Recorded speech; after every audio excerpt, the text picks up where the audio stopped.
कहानी है रामपुर गांव की, जहां के मर्द महिलाओं को हमेशा नीचा दिखाने की कोशिश में रहते। अरे अभी तक खाना नहीं आया, क्या मुझे एक और शादी करने की जरूरत है? नहीं जी नहीं, ऐसा मत करना, वरना मैं कहाँ जाऊंगी। खाना लेकर मैं अभी आई जी। गांव की पंचायत में भी फैसले हमेशा औरतों के खिलाफ ही रहते।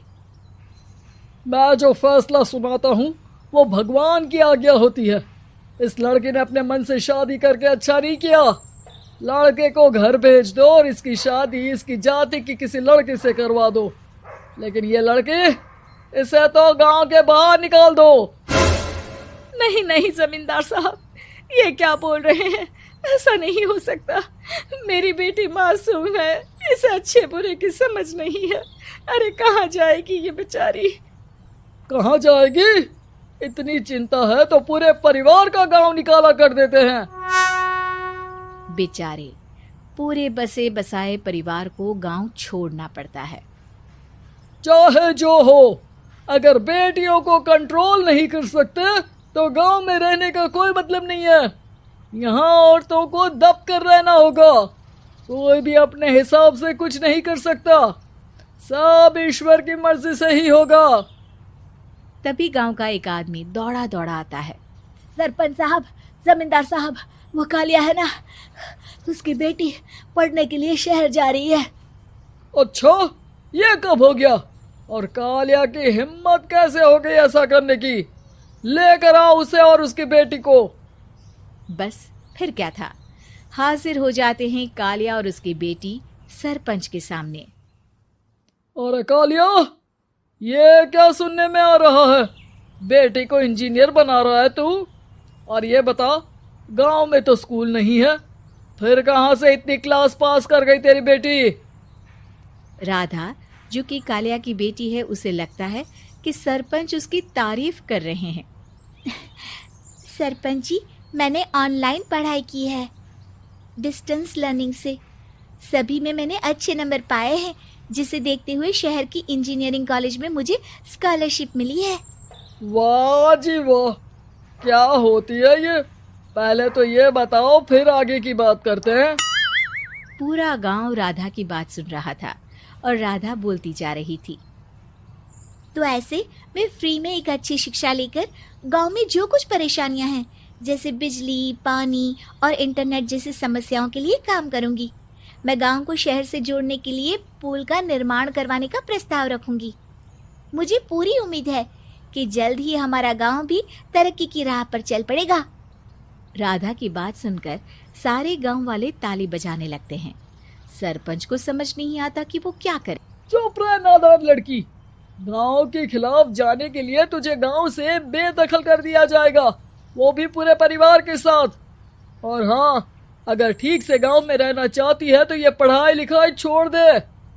हम तेरे लिए गांव का कोई होनहार लड़का देखेंगे। तभी गांव का एक आदमी बोल पड़ता है।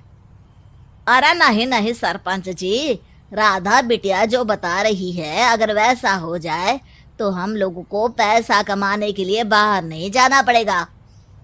हाँ जी, और ना ही कोसों दूर पानी के लिए भटकना पड़ेगा। हमारे बच्चे भी अच्छी पढ़ाई कर सकेंगे और आगे बढ़ेंगे, ना कि हमारी तरह खेती करते बैठेंगे। क्यों गांव वालों, राधा बिटिया का साथ देना चाहिए ना। सरपंच देखता है कि गांव राधा के साथ है तो वो चुप हो जाता है। वो घर आकर अपने सलाहकार से बात करता है, जो बहुत ही चालाक किस्म का इंसान होता है। अरे सरपंच साहब, आपको बहुत ही होशियारी से काम लेना पड़ेगा। एक बार गांव तरक्की कर गया, यहाँ के बालक पढ़ लिए तो कोई ना पूछेगा आपको। और फिर ये जो बेटा और बेटी है ना आपके, इनको भी आम लोगों की तरह ही जीवन जीना होगा। हाँ, लेकिन करे तो क्या करे? वो ना आप मुझ पर छोड़ दीजिए, बस मैं जैसा बोलूं करते जाइए। अगले रोज सुबह जब गांव वाले सोकर उठते हैं तो राधा के घर के बाहर और साथ ही वो लोग जिन्होंने राधा का सपोर्ट किया था, उनके घर के आगे लाल रंग से कल आऊंगी लिखा होता है। कल आऊंगी, यह क्या होता है? अरे यह तो खून से लिखा है, लगता है कोई भूत प्रेत या चुड़ैल का साया है। चलो सरपंच जी के पास चलते हैं। सभी सरपंच के पास जाकर उसे सारी बात बताते हैं। अरे ये तो बड़ी मुश्किल की बात है। चलो मैं एक बाबा को जानता हूँ, उन्हें बुला लेता हूँ।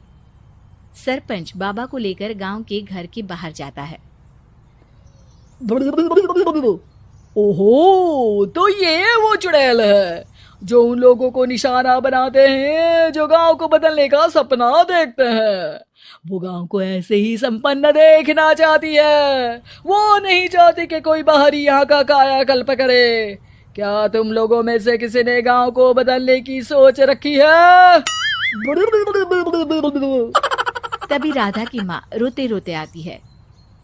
मेरी राधा घर से गायब हो गई है। अरे कोई तो बचाओ, मेरी बच्ची कहाँ गई?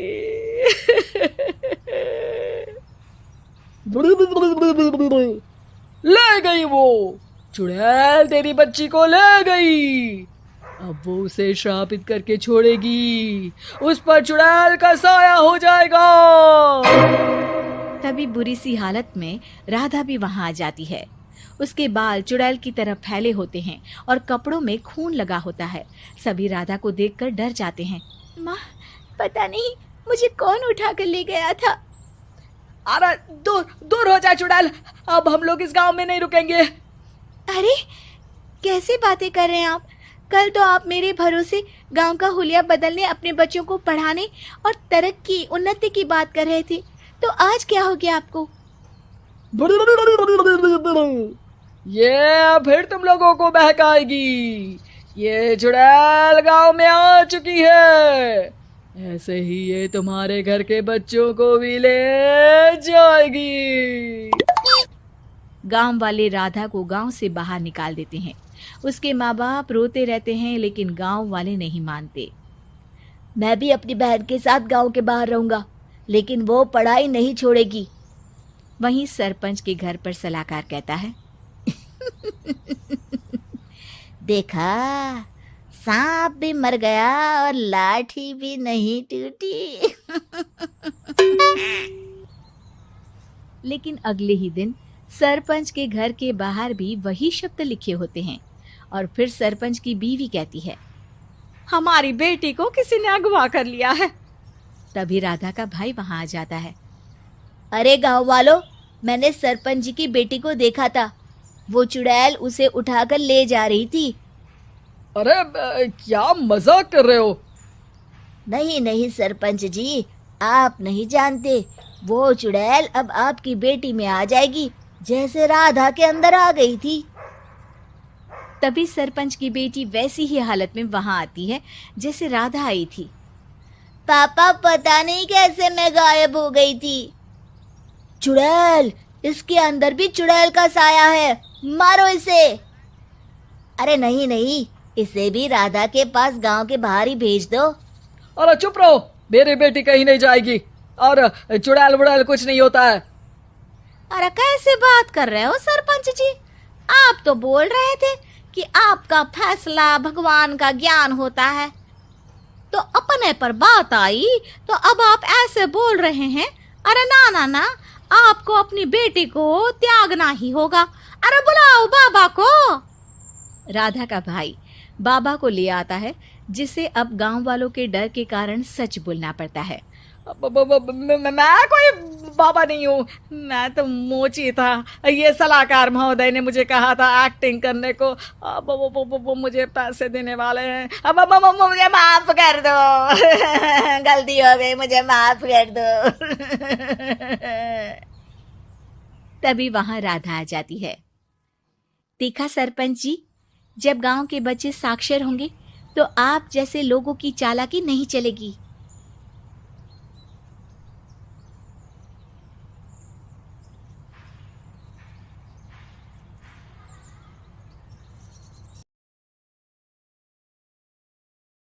कॉन्ट्रैक्ट वाली बहू। नरेश की माँ अपने बेटे से मिलने दिल्ली आ रही है। इस बात का पता चलते ही नरेश के दिल में हलचल मच जाती है। नरेश अपनी माँ के स्वागत की तैयारी में लग जाता है। साथ ही उसे डर भी सताने लगता है कि उसकी माँ कहीं अपनी पुरानी जिद पर फिर से बैठ ना जाए। हे भगवान, इस बार बचा लो, अगले साल पक्का माँ की जिद पूरी कर दूंगा। तभी दरवाजे की घंटी बजती है। नरेश दरवाजा खोलता है तो सामने अपने मकान मालिक को देखकर हैरान हो जाता है, क्योंकि उनके साथ एक सुंदर सी लड़की भी थी। अब नमस्ते अंकल, कुछ काम था, मुझे बुला लेते। आपने क्यों कष्ट किया? अरे नहीं नहीं, इसमें कष्ट कैसा, मैं तो बस तुम्हें रीना से मिलवाने आया था। आज से रीना तुम्हारे साथ इसी फ्लैट में रहेगी। अंकल, कोई लड़का फ्लैटमेट नहीं है? एक अनजान लड़की के साथ रहना मेरे लिए थोड़ा अजीब होगा। देखो नरेश, मैं तुम्हें पहले भी बता चुका हूँ कि इस फ्लैट में तुम्हें किसी ना किसी के साथ एडजस्ट करना ही होगा, या फिर तुम अकेले पूरे फ्लैट का किराया दे दो, मैं किसी को नहीं रखूंगा। नरेश अपने मकान मालिक की बात सुन के रीना के साथ रहने के लिए तैयार हो जाता है, पर अंदर ही अंदर उसे ये बात खाने लगती है कि वो अपनी माँ को क्या जवाब देगा जब उसकी माँ रीना के बारे में उसे पूछेगी। दिन बीतने लगते हैं। नरेश और रीना अच्छे दोस्त भी बन जाते हैं, पर अभी भी नरेश अपनी प्रॉब्लम का सॉल्यूशन नहीं ढूंढ पाता। एक दिन नरेश बहुत परेशान सा बैठा होता है। तभी रीना उसे पूछती है, क्या हुआ नरेश, तुम काफी परेशान लग रहे हो, सब ठीक तो है ना? हाँ सब ठीक है, बस एक छोटी सी प्रॉब्लम है। वो एक्चुअली 2 दिन बाद मेरी माँ मुझसे मिलने आ रही है। अरे तो इसमें प्रॉब्लम क्या है, ये तो खुशी की बात है। हाँ रीना, बट मेरी माँ एक जिद लेकर बैठ गई है कि मैं शादी कर लूँ, पर मैं अभी इस चीज़ के लिए तैयार नहीं हूँ। ऊपर से जब वो तुम्हें देखेगी तो 100 सवाल करेगी, क्या जवाब दूंगा? अरे इसमें कोई टेंशन वाली बात नहीं है, मेरे पास ना इस प्रॉब्लम का सलूशन है, जिससे ना तुम्हें शादी करनी पड़ेगी और ना ही तुम्हारी माँ मेरे बारे में कुछ पूछेंगी। रीना की बात सुनकर नरेश सोच में डूब जाता है। वो सोचता है कि रीना खुले ख्यालों वाली लड़की है, कहीं माँ को सच बता ना दे। नरेश को सोच में डूबा देखकर रीना कहती है, अरे क्या हुआ, किस सोच में पड़ गए? डोंट वरी, जैसा तुम सोच रहे हो ना वैसे कुछ भी नहीं है, मेरे पास एक प्लान है। मैं कुछ समझ नहीं पा रहा हूँ, कैसा प्लान? मैं समझाती हूँ। हम ना एक कॉन्ट्रैक्ट मैरिज कर लेते हैं। फिलहाल मेरे पास जॉब नहीं है, तो तुम इस रूम का किराया दे देना जब तक तुम्हारी माँ यहाँ रहेंगी, सिर्फ तब तक। और तुम अपनी माँ से कह देना कि मैं तुम्हारी पत्नी हूँ, इससे वो मेरे यहाँ रहने पर कोई सवाल भी नहीं करेंगी। अरे बात तुम्हारी ठीक है, पर माँ से झूठ बोलना, ना ना बाबा, मैं ये रिस्क नहीं ले सकता। कोई और आइडिया दो ना तुम। देखो मंजूर हो तो बोलो, वरना सच बता दो, मुझे कोई प्रॉब्लम नहीं है। रीना की बात सुनकर नरेश सोच में डूब जाता है। बहुत सोचने के बाद जब उसे कोई रास्ता नहीं मिलता तो वो रीना के बताए हुए रास्ते पर चलने के लिए तैयार हो जाता है। वो रीना से बात करता है और अपनी माँ की पसंद और नापसंद के बारे में बताता है। रीना भी नरेश की सभी बातों को ध्यान से सुनती है ताकि कहीं उससे कोई गलती ना हो जाए। आखिर वो दिन भी आ जाता है जब नरेश की माँ उससे मिलने दिल्ली आ जाती है। नरेश अपनी माँ को फ्लैट पर लेकर जाता है। जैसे ही नरेश की माँ फ्लैट के अंदर जाती है, रीना उसके पैर छू लेती है। ये देखकर नरेश की माँ थोड़ी घबरा जाती है और नरेश से पूछती है, अरे बेटा नरेश, ये कौन है? माँ ये आपकी बहू रीना है। माफ़ी चाहता हूँ, सब कुछ इतनी जल्दी में हुआ कि आपको बता ही नहीं पाया, इसलिए सोचा कि क्यों ना आपको सरप्राइज दिया जाए। अरे बेटा, मैं तो बस तेरा घर बसा हुआ देखना चाहती थी। हाँ, बहुत अरमान थे अपनी इकलौते बेटी की शादी को लेकर, लेकिन कोई बात नहीं, शायद किस्मत को यही मंजूर होगा। ये कहते ही नरेश की माँ रीना को गले लगा लेती है।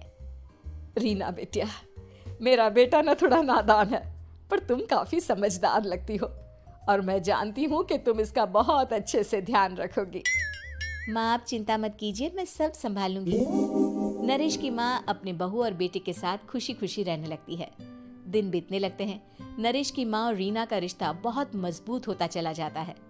वो दोनों सारा दिन एक साथ रहती और खूब बातें करती। इधर साथ रहते रहते नरेश और रीना भी एक दूसरे से प्यार करने लगते हैं। दोनों को इस बात का एहसास हो जाता है, फिर भी वो इस बात को छुपा कर ही रखते हैं। एक दिन नरेश की माँ और रीना शादी के बारे में बात करने लगते हैं। रीना बिटिया, ये तो नरेश ने मुझे बिना बताए शादी कर ली, वरना मैं तो अपनी इकलौती बेटी की शादी इतनी धूमधाम से करती कि सारी दुनिया देखती रह जाती। अच्छा माँ, आप ऐसा भी क्या करती नरेश और मेरी शादी में जो दुनिया देखती रह जाती? अरे बिटिया, एक माँ के अरमान तुम अभी नहीं समझोगी। मैं तो अपनी बहू को एक रानी की तरह लेकर आती और शादी भी बिल्कुल शाही अंदाज में करती, पर मेरे तो सारे अरमान ऐसे ही रह गए। खैर, मुझे तो अपने बेटे और बहू की खुशी चाहिए बस। ये कहते हुए नरेश की माँ की आंखों में आंसू आ जाते हैं। रीना भी ये सुनकर ख्यालों में खो जाती है, क्योंकि वो भी मन ही मन खुद को नरेश की पत्नी और उसकी माँ की बहू मानने लगी थी।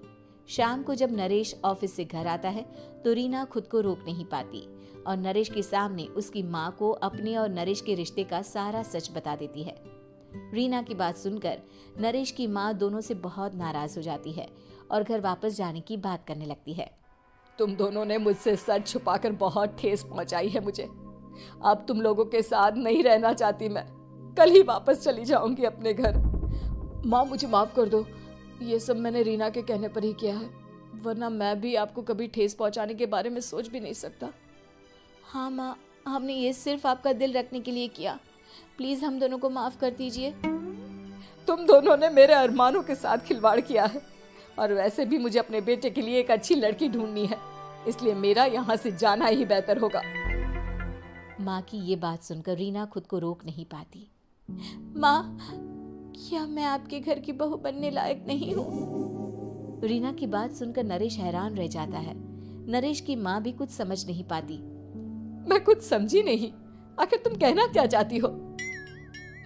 माँ, मैं वो नरेश से बहुत प्यार करती हूँ और साथ ही साथ मैं आपको भी अपनी माँ मान बैठी हूँ। आज जब आपकी बातें सुनी तो खुद को रोक नहीं पाई, इसलिए सारा सच आपको बता दिया। रीना की बात सुनकर नरेश की माँ की आंखों में आंसू आ जाते हैं और वो अपने बेटे नरेश और रीना को गले लगा लेती है। मेरे घर की बहू तो सिर्फ रीना बिटिया ही बनेगी। मैं आज ही तुम दोनों की शादी की तारीख निकलवा दूंगी, बस एक बार तुम्हारे घर वाले मान जाए। उसी दिन रीना के माता पिता भी उनके फ्लैट पर आ जाते हैं। दोनों परिवार आपस में बैठकर बातें करते हैं और शादी के लिए राजी हो जाते हैं। रीना भी कॉन्ट्रैक्ट फाड़ देती है और कहती है, सही मायने में मैं अब बहू बनूंगी। अब तक तो सिर्फ कॉन्ट्रैक्ट वाली बहू थी।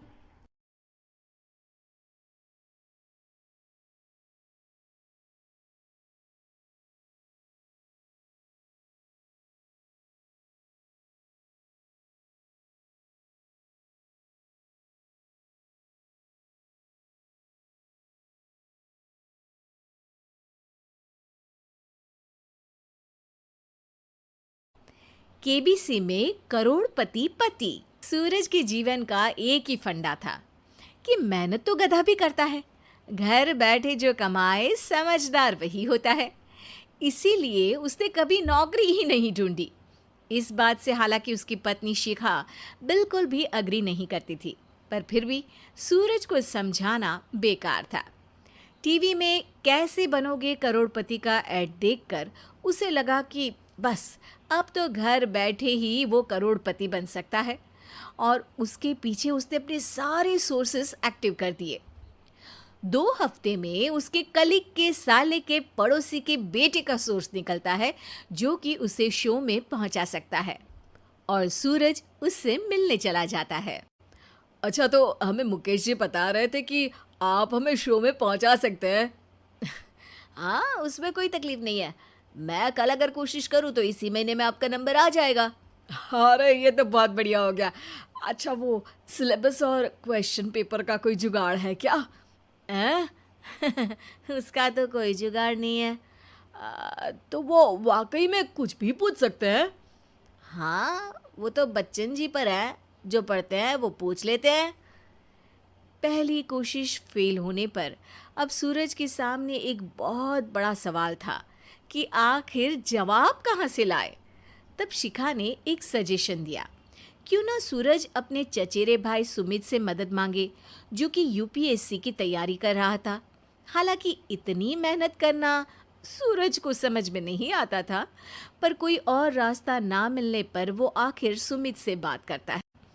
अरे सुमित, हमारा कैसे बनोगे करोड़पति के लिए सिलेक्शन होने वाला है। तुम हमें थोड़े चिट बनाने में मदद करोगे क्या? अरे भैया, चिट बनाए तो सालों हो गए, उसमें हमारा एक्सपर्टीज नहीं है, बल्कि आप बोलो तो हम आपकी पढ़ने में ज़रूर मदद कर सकते हैं। हट, कैसी अनाप शराब बातें कर रहा है तू। सूरज ने सुमित को मना तो कर दिया था, पर तैयारी करने के सिवाय कोई चारा उसे दिख भी नहीं रहा था। खासकर जब 12 के पेपर लीक करने के एक्सपर्ट शुक्ला जो भी हाथ जोड़ लेते हैं। आखिर सूरज को सुमित के पास जाना ही पड़ा और उसने सुमित और शिखा से वादा किया कि वो बहुत मेहनत करेगा।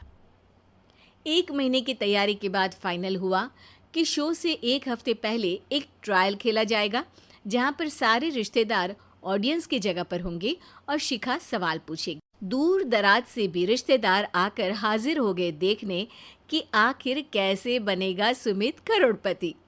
सब कुछ सेट था और इतने में सूरज आकर अपना स्पीच देता है। ये 1 महीना मेरे लिए आसान नहीं था, पर अपने भाई सुमित और अपनी पत्नी शिखा की मदद से मैं इतनी दूर पहुंच पाया हूँ। मेरे मम्मी पापा के आशीर्वाद ने भी बहुत साथ दिया है मेरा। मैं उम्मीद करता हूँ कि आज के शो में आप लोगों को बहुत मज़ा आएगा। साक्षी पहला सवाल पूछती है और पूरे कमरे में सन्नाटा छा जाता है। इंडिया में कितने स्टेट्स हैं? 3, सॉलिड, लिक्विड और गैस। अरे रुकिए, तो ऑप्शंस तो देने दीजिए। इतने में 5वीं कक्षा का चिंटू बोल उठता है। अरे क्या मामा, आप तो पहले सवाल पर ही आउट हो गए। अरे बेटा, पहला सवाल तो ट्रायल होता है ना। अरे तुम अब देखना। देखने जैसी बात तो थी ही। सूरज को इतना शांत किसी ने नहीं देखा था। कभी कभी तो लगता था मानो सूरज आंख खोलकर ही सो गया हो। मामा जल्दी करो प्लीज, कल सुबह पनवेल भी तो निकलना है। अरे हट, कंसंट्रेट करने दे मुझे। 3 सवाल में 3 लाइफलाइन खत्म हो चुकी थी और अब चौथे सवाल पर भी सूरज का मौन नहीं टूटा। पर सूरज अभी भी हार मानने को तैयार नहीं था। उधर हर कोई सूरज को छोड़ सुमित को देख रहे थे। आखिर सुमित ने ही तो पढ़ाया था सूरज को। गजब बेइज्जती है यार। अरे बेटा, तो बाप का, दादा का, भाई का, सबका नाम बुड़वाएगा। अरे 3 लाइफलाइन ले ली तो भी तेरा कुछ नहीं होना है। अरे कोई इतनी बात करता है क्या शो पर? अरे बेटा, शो पर तेरे जैसे भी तो नहीं आते ना। सूरज की ये जंग आखिर 1 घंटे बाद 5वें सवाल पर खत्म हो गई, जब उसने इंडिया के नेशनल बर्ड का नाम कहा, कौवा। अरे बेटा, मजा तो बहुत आया, बस थोड़ा टाइम पर खत्म होता तो आनंद भी आ जाता। ताने बारिश के बूंदों की तरह बरस रहे थे और सूरज को भी समझ आ रहा था कि ये करोड़पति बनना शायद उसके बस के बाहर की बात है। पर वो आखिर ये बात मान कैसे लेता? वो सख्त लौंडा जो ठहरा, उसने सोचा कि बेइज्जती तो हो ही चुकी है, पर अगर मैं हार नहीं मानूं तो शायद कुछ हो सकता है। शिखा, तुम देखना, असली शो में आग लगा दूंगा, आग। करोड़पति बनूंगा मैं। हाँ, सब्जियां खत्म हो गई है घर पे, ले आओ। पहले पति बन जाओ, फिर करोड़पति बनना। अरे गजब बेइज्जती है यार। बेटा, अभी तो घर पर ही हुई है, 1 हफ्ते में तो तुम देश के सामने करवा कर आओगे। वैसे जब टीवी पर जाओ ना, तो बस अपने मम्मी का ही नाम लेना, ठीक है? कोई पूछे तो बोलना कि पापा नहीं है मेरे। अरे पढ़ाई की, पेपर निकलवाए, इतने सारे लोगों को खाना खिलवाया, क्या फ़र्क पड़ा? इसीलिए मैं कहता हूँ कि मेहनत तो गधा भी करता है, घर बैठे जो कमाए वही सिकंदर। लेकिन मामा, गधे भी जानते हैं कि हमारा राष्ट्रीय पक्षी मोर है।